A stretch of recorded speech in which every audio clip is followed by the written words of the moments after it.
Before forest ecology, there was forestry, and foresters have always needed a way to see how their forests were doing. Some foresters just counted trees, others measured the average diameter. But to tell the whole story, to tell how full or dense a forest is, we have to account for both things: how big the trees are and how tightly packed they are. The classic way to quantify this density is to painstakingly measure the diameter of every tree within a circular plot. Add up all the areas and divide by the plot area, giving a ratio of areas that we call basal area. Lucky for us, there's an easier way. Hold your thumb up, close one eye, and see if it covers a tree you are looking at. Spin in a circle and count every tree your thumb doesn't cover. A principle of geometric optics, namely that things further away look smaller, means that what you're measuring is which trees fall within a given angle radiating out from your eye. And whether a tree is larger than the angle depends both on its size and proximity. For a lonely forester, these thumb counts may be enough, but if he wants to talk to another forester about basal area, he may realize that, well, we don't all have identical thumbs and arms, and that actually has a big effect on the angle. To standardize this, we can replace the thumb with a penny or quarter tied to a string, and then look up a conversion factor to turn the count into basal area. But there's an even easier way, which brings us back to the yellow tinted magic.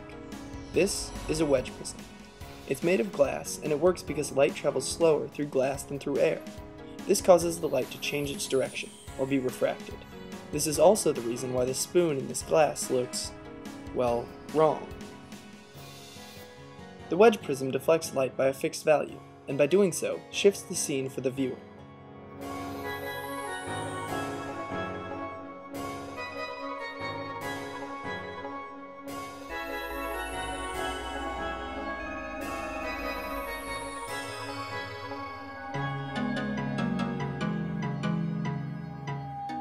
This shift depends once again on the angle, this time between the prism and the tree.